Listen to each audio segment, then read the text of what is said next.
الله أكبر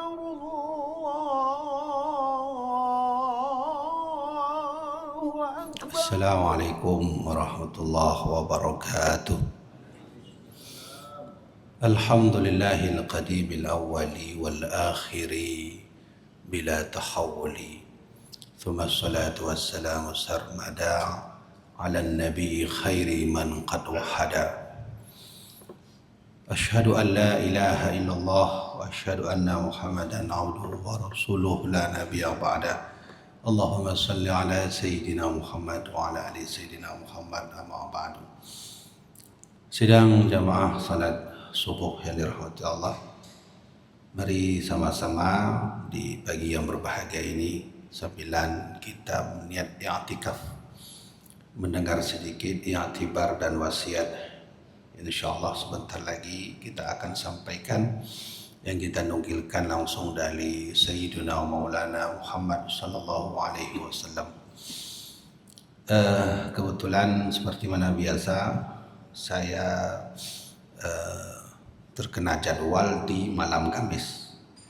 Malam Kamis saya diberi amanah untuk mengajarkan tarikh Islam.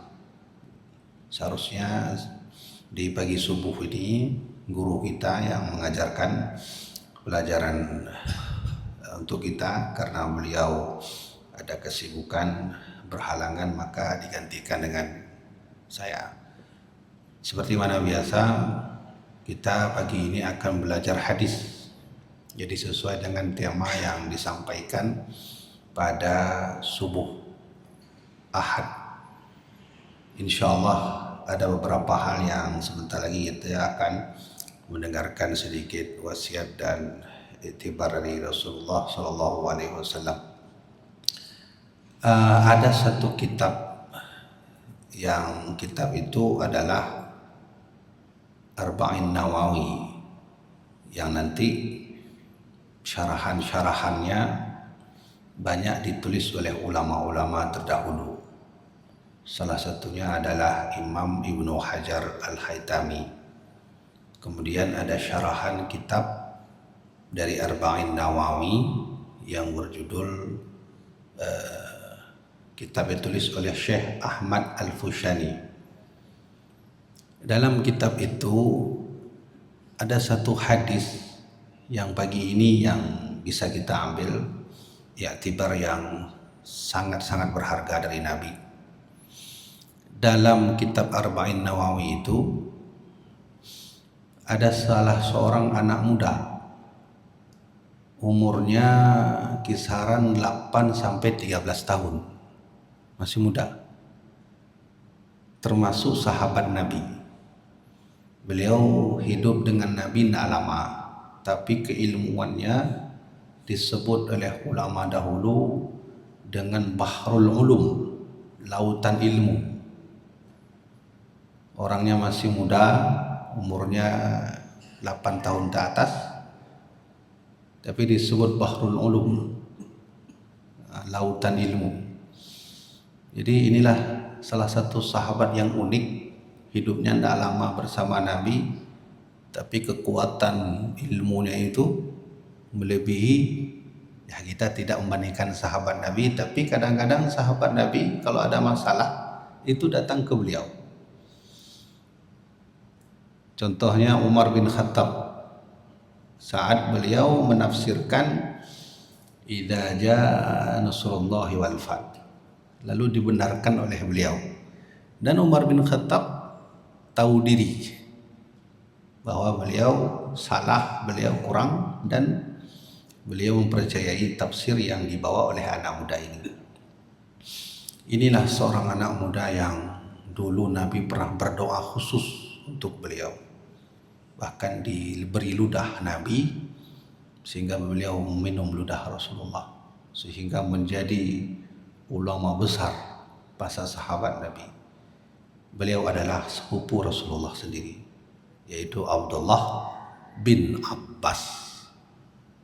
Kenal kan? Abdullah bin Abbas, mufassirin terkenal pada sahabat Nabi.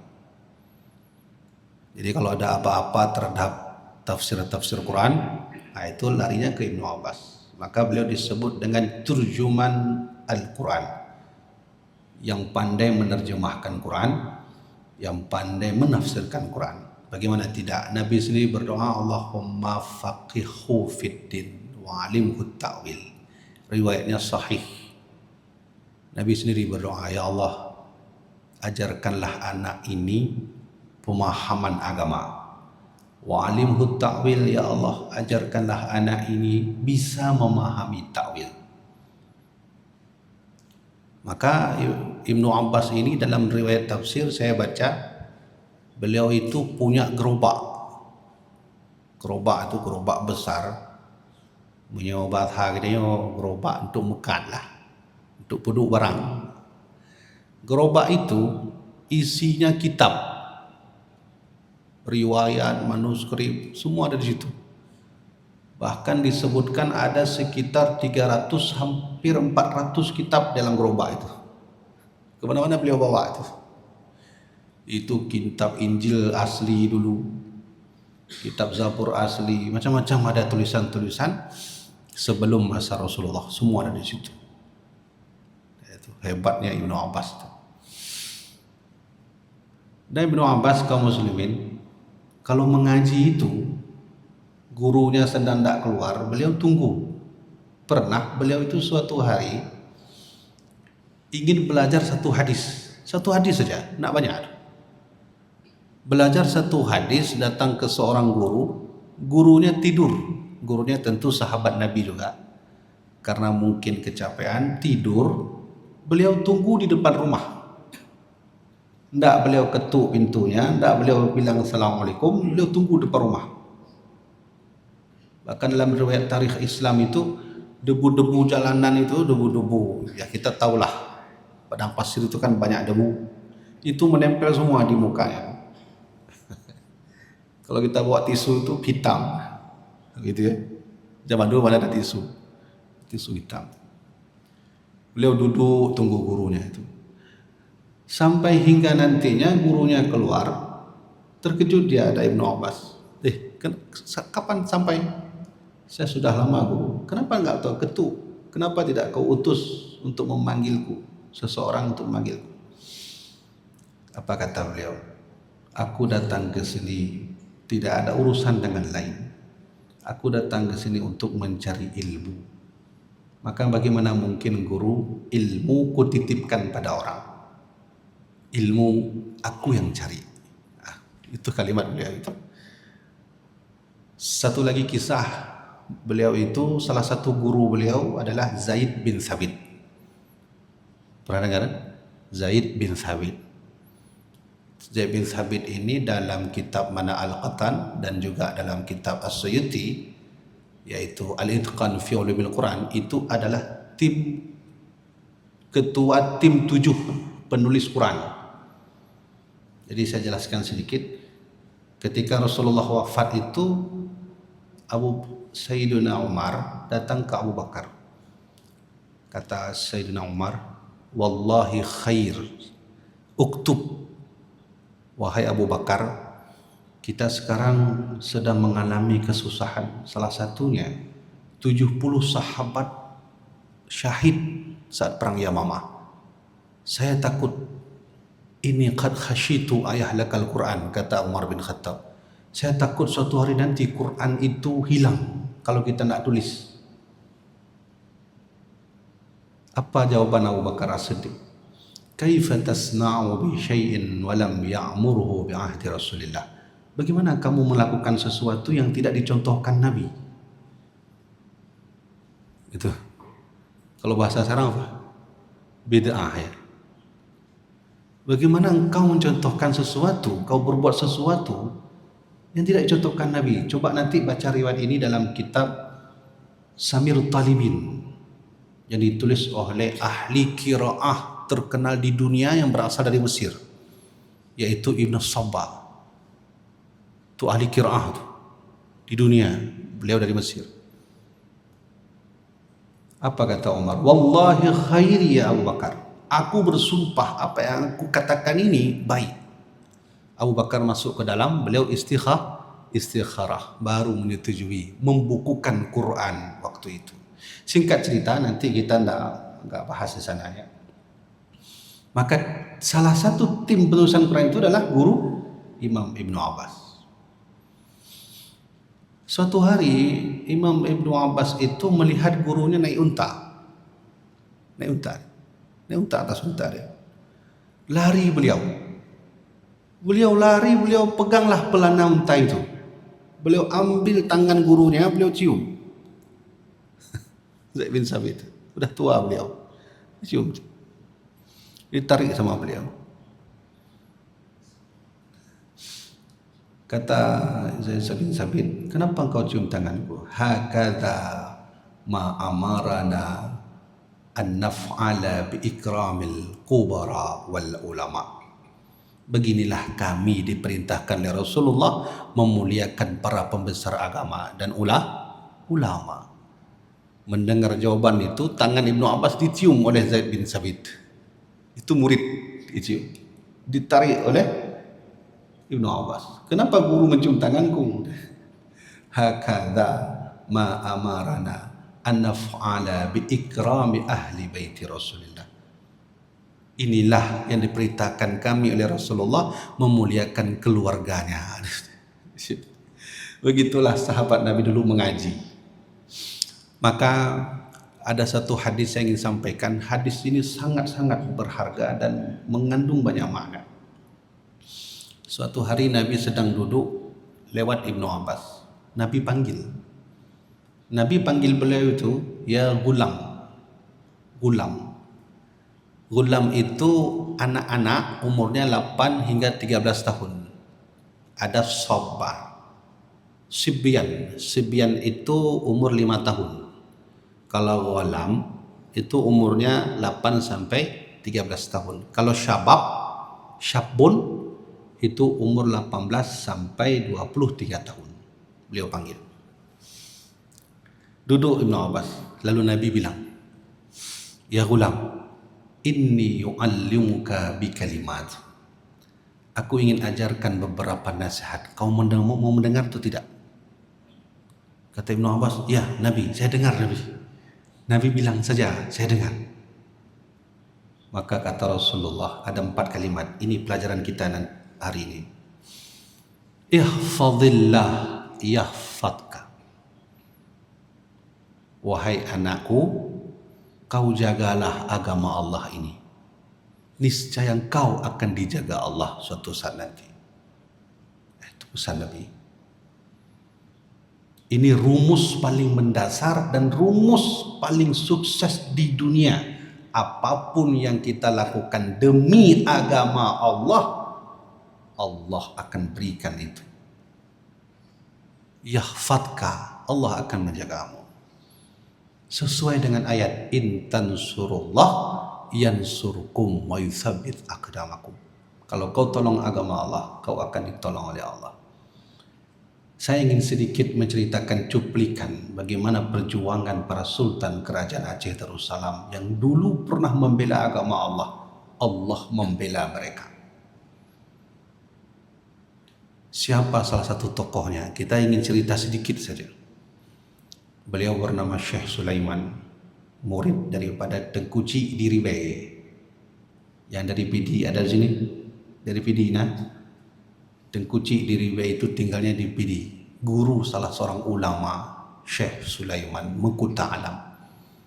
Beliau belajar hadis, belajar Quran, belajar sastra Arab, belajar fikih kepada Tengku Cik di Ribai.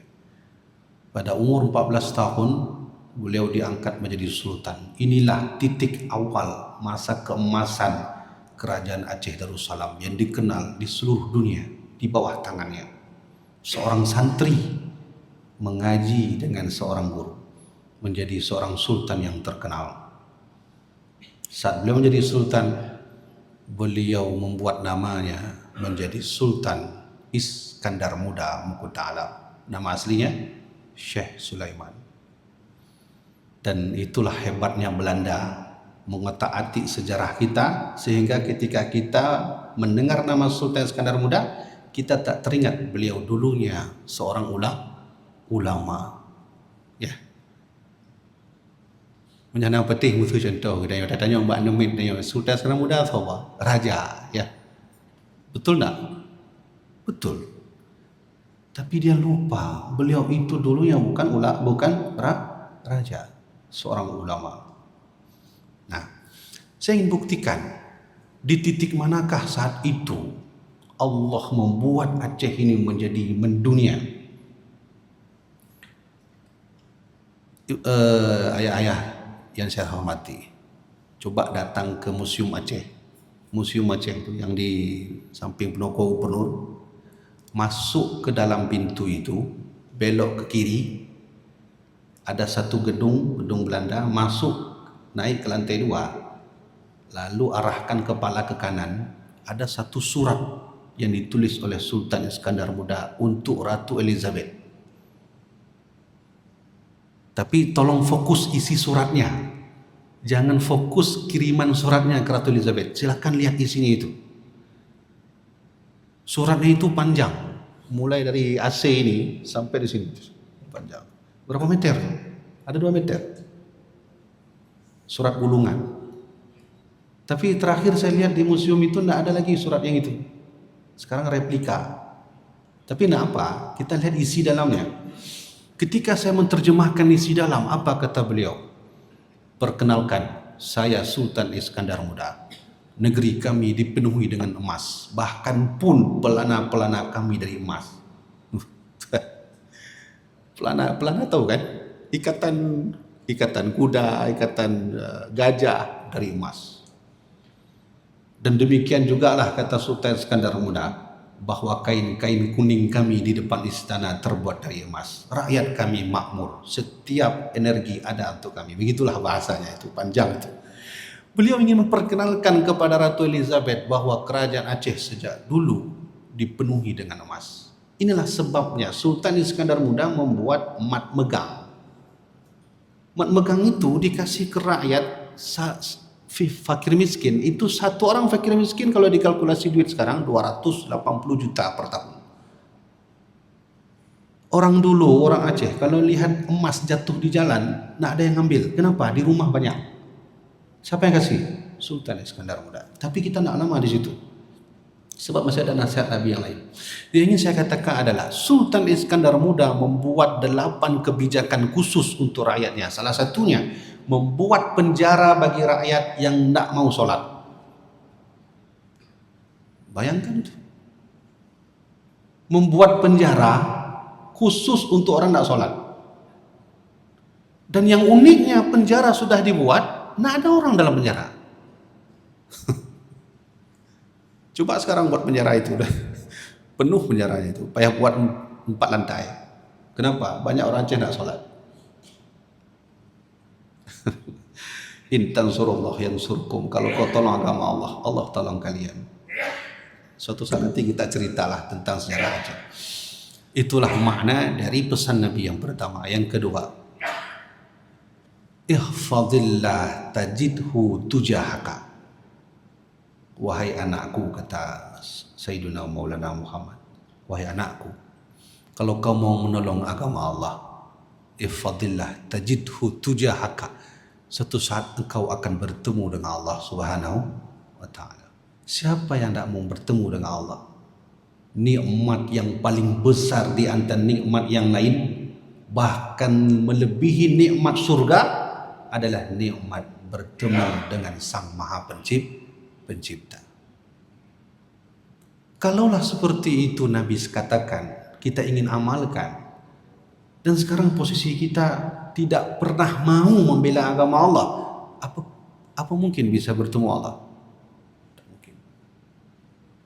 Ketiga, wa idza sta'anta fasta'in billah.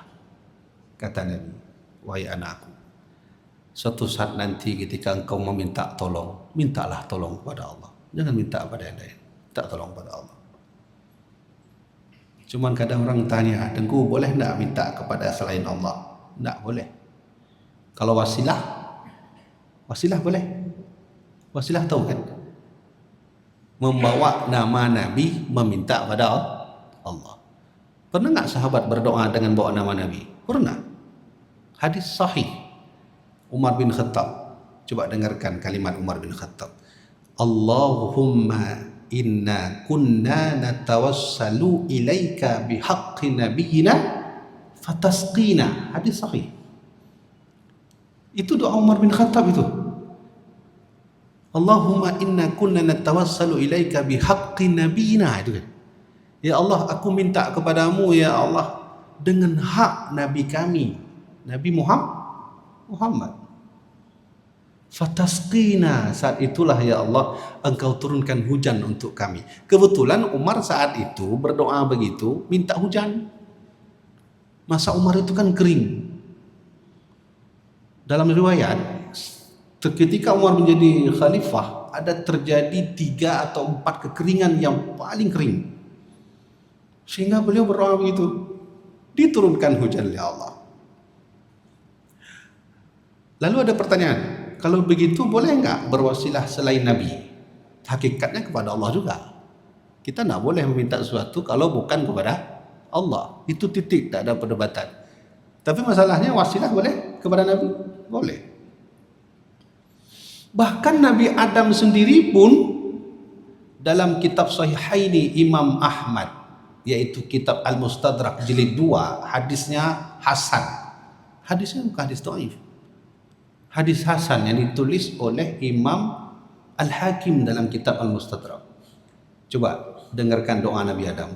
Allahumma inni as'aluka bihaqqi Muhammadin lamma ghafartali. Itu doa Nabi Adam. Ada yang aneh enggak doa Nabi Adam itu? Coba saya ulang.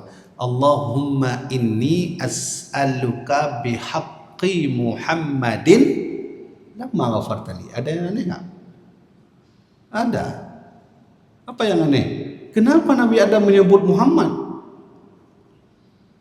Muhammad belum lahir lagi. Hadisnya itu hadis hasan riwayat Imam Ahmad. Sehingga Allah tanya, "Kaifa arafta wa lam akhluquhu ya Adam?" Adam, dari mana kau tahu Muhammad? Aku belum menciptakannya. Allah tanya. Lalu berceritalah Nabi Adam, "Lamma nafakhta fiyya ruhi." Ya Allah, ketika engkau meniupkan ruh kepadaku ya Allah. Farfa'tu ra'si. Saat itu aku mengangkat kepalaku. Aku hidup ya Allah. Aku angkat kepalaku ya Allah, wa ra'aitu aqwalim. Wa ra'aitu qawalim, kata Nabi Adam. Saat aku angkat kepala itu, aku lihat tiang-tiang aras besar-besar ya Allah. Tapi ada satu tiang aras maktuban la ilaha illallah Muhammadar Rasulullah. Di satu tiang aras itu tertulis la ilaha illallah Muhammadar Rasulullah. Disitulah ya Allah aku simpan nama itu.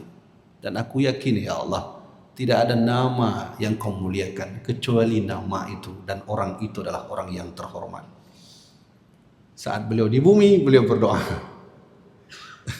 pada Allah dengan nama Nabi Muhammad. Itulah hebatnya Rasulullah, sudah dikenal sebelum ada. Nah, maka kaum muslimin boleh enggak kita berwasilah selain Nabi Muhammad? Boleh. Mana contohnya? Umar bin Khattab. Lanjutan hadis. Tadi saya baca hadis. Lanjutannya, Allahumma inna kunna natawassalu ilaika bihaqqi bi'ammi nabiyina. Ya Allah, aku minta kepadamu dengan wasilah paman Nabi kami. Paman Nabi? Kau Nabi? Namanya Abbas. Diturunkan hujan oleh Allah Subhanahu wa ta'ala. Nah, oleh karena itu wasilah itu perlu. Tapi hakikat meminta tetap kepada Allah Subhanahu wa ta'ala. 2, 3. Dah 3 ya? Yang keempat, yang terakhir. Wa idza sa'alta fas'alillah.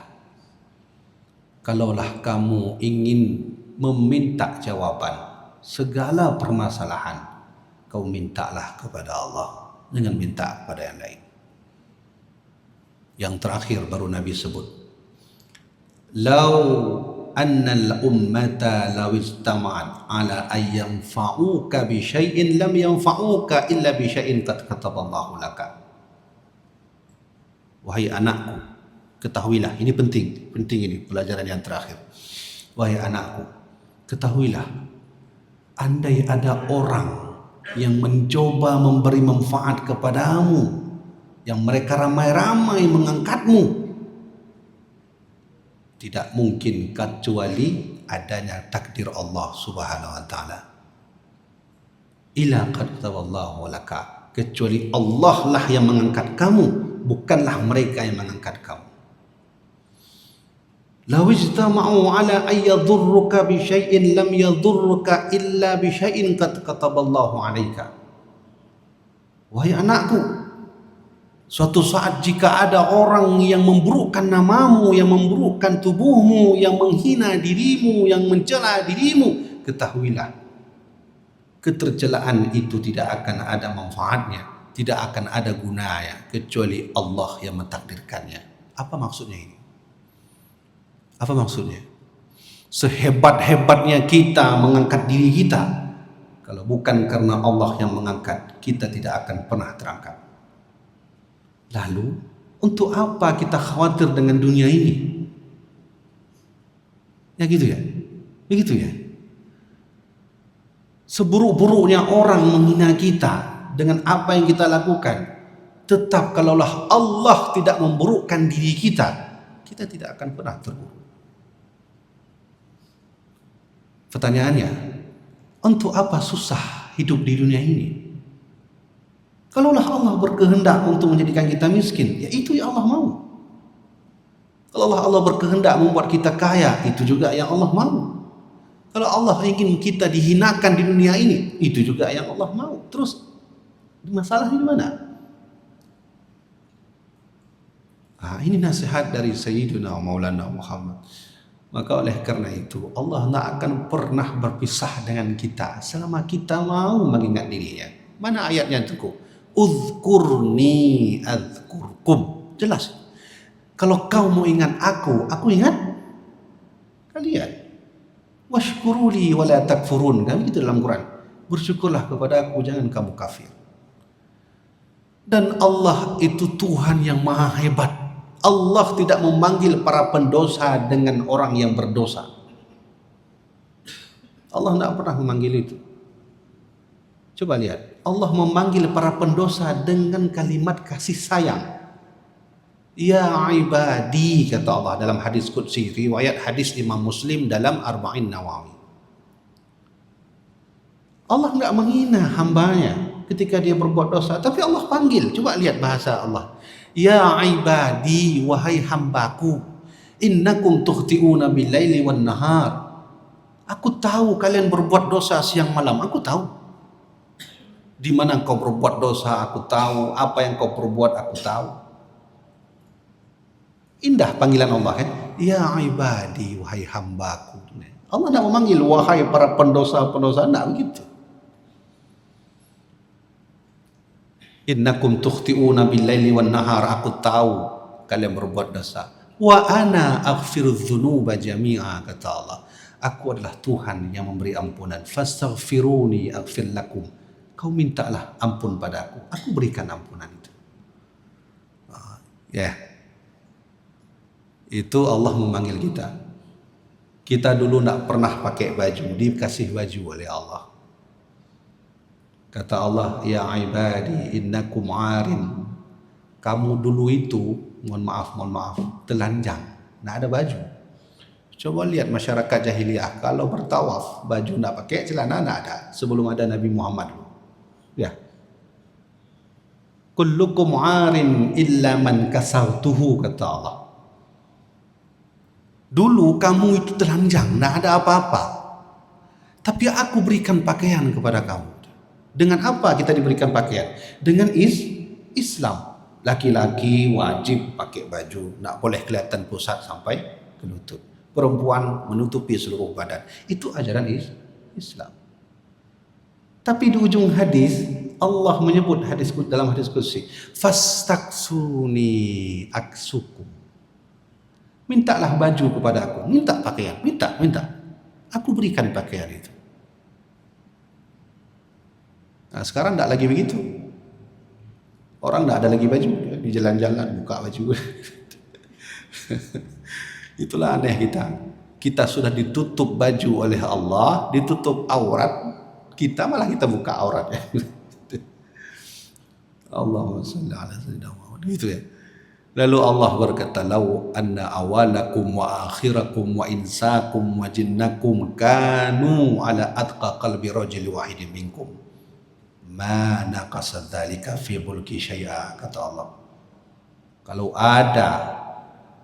Kalau kalian bersatu, seluruh manusia, seluruh jin, mulai dari jin awal dulu sampai hari ini, kalian bersatu semua untuk tidak mau berzikir kepada aku, untuk tidak mau kalian sholat kepada aku, ma zada dzalika fi mulki syai'a, sedikit pun tidak berkurang kekuasaanku. Nah, gitu ya. Lau anna awalakum wa akhirakum wa insakum wa jinnakum kanu ala atqa qalbi rajul wahidin minkum ma naqasa dzalika mulki syai'a ma zada dzalika fi mulki syai'a. Dua hadis itu. Kalaulah kalian semua memujiku, tetap kemuliaanku tetap ada, tidak berkurang. Maka di ujung hadis Allah berfirman dalam hadis qudsi, faman wajada khairan falyahmadillah. Kalaulah kamu aku berikan kenikmatan, ini Allah yang katakan, kalaulah kamu kuberikan kenikmatan, falyahmadillah, ucapkanlah alhamdulillah. Dikasih nikmat mata sehat, alhamdulillah. Dikasih telinga masih bisa mendengar, alhamdulillah. Dikasih perut sehat, tidak sakit, alhamdulillah. Dikasih sakit pun alhamdulillah. Yang mana? Diberi oleh Allah sakit jantung, rematik, asam urat, sakit ulayah. Apa doanya? Alhamdulillah. Lah kok tunggu sakit dibilang alhamdulillah? Sakit itulah yang sesungguhnya nikmat dari Allah. Kenapa sakit nikmat? Allah sedang sayang kepada dirimu. Allah sedang ingin menghapuskan dosa-dosamu. Coba lihat Uwais Al-Qarni. Uwais Al-Qarni itu beliau punya penyakit apa namanya itu? Apa itu namanya putih-putih itu? Sopak ya. Ini seluruh badannya sopak sampai ke kakinya. Apa doa beliau? Ya Allah, kalaulah suatu saat nanti kau menyembuhkan penyakitku, kau sisakanlah sedikit. Minta disisakan sedikit. Maka tersisalah sisa penyakit beliau itu di pipi. Saya lupa itu di pipi kanan atau kiri itu. Copak sini. Itu doa Uwais Al-Qarni. Walaupun hidup semasa Nabi, tapi para alim ulama berdebat apakah beliau sahabat atau tidak. Sebab definisi sahabat itu orang yang melihat Nabi. Beliau tidak melihat Nabi. Sehingga Nabi pernah bilang ke Umar bin Khattab, Umar, suatu saat kalau saya tidak ada lagi, di dunia ini ada salah satu orang, ciri-cirinya lahu barasun, kata Nabi. Dia itu punya penyakit sopak, Umar. Walahu walidatun, dia itu punya ibu, tapi ibunya sudah buta. Dia berasal dari Qaran. Qaran itu jauh sekali itu. Qaran dari ke Madinah itu cukup jauh. Perjalanan kaki saat itu mungkin berminggu-minggu. Umar waktu mendengar hadis itu, beliau simpan itu pesan Nabi. Sepeninggal Rasulullah, itu jamaah haji yang datang ke Mekah, beliau tanya, alaysa lakum Uwais? Apakah di antara kalian ada Uwais? Semua lewat, tidak ada. Tanya lagi, alaysa lakum Uwais? Apa di antara kalian ada Uwais? Singkat cerita, adalah Uwais di dalamnya.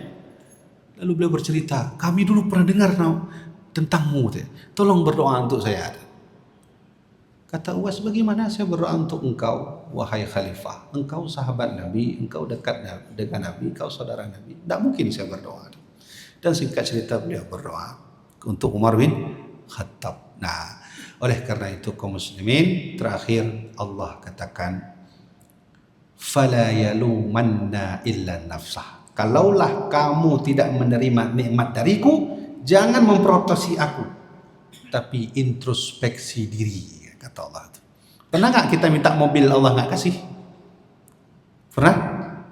Minta anak 20 tahun, minta anak nggak dikasih? Pernah? Pernah. Kata Allah, fala yalumanna illa nafsah. Kalau aku tak berikan sesuatu, jangan menghina aku, tapi introspeksi diri. Nah, gitu. Maka jemaah dirahmatillah Allah, inilah kajian kita pagi ini. Mudah-mudahan bermanfaat apa yang saya sampaikan untuk kaum muslimin, dan saya berdoa pada Allah mudah-mudahan lisan yang saya ucapkan tadi, nasihat yang saya sampaikan itu juga bermanfaat dan menjadi iktibar bagi diri saya sendiri. Mudah-mudahan bermanfaat. Sekian dari saya. Usikum binafsi bittaqwallah. Wallahu a'lam bishawab. Assalamualaikum warahmatullahi wabarakatuh. Bismillahirrahmanirrahim. Alhamdulillahi alamin hamdan yuwafi ni'amahu wa yukafi'u mazidah. Ya Rabbana lakal hamdu kama yanbaghi li jalali wajhikal karim wa 'azimi sultanik. Allahumma shalli ala sayyidina Muhammad wa ala alihi wa sahbihi ajma'in. اللهم أحسن عاقبتنا في الأمور كلها وأجرنا من خزي الدنيا وعذاب الآخرة. اللهم إنا نسألك رضاك والجنة ونعوذ بك من سخطك والنار. ربنا اغفر لنا ذنوبنا ولوالدينا وارحمهم كما ربونا صغارا، ولجميع المسلمين والمسلمات والمؤمنين والمؤمنات الأحياء منهم والأموات برحمتك يا أرحم الراحمين. ربنا آتنا في الدنيا حسنة وفي الآخرة حسنة وقنا عذاب النار. وصلى الله على سيدنا محمد النبي الأمي وعلى آله وصحبه وبارك وسلم، والحمد لله رب العالمين. الفاتحة. أعوذ بالله من الشيطان الرجيم. بسم الله الرحمن الرحيم. الحمد لله رب العالمين الرحمن الرحيم مالك يوم الدين إياك نعبد وإياك نستعين اهدنا الصراط المستقيم صراط الذين أنعمت عليهم غير المغضوب عليهم ولا الضالين. آمين. صلى الله على سيدنا محمد صلى الله عليه وسلم. صلى الله Terima kasih Gibraltar. Terima kasih.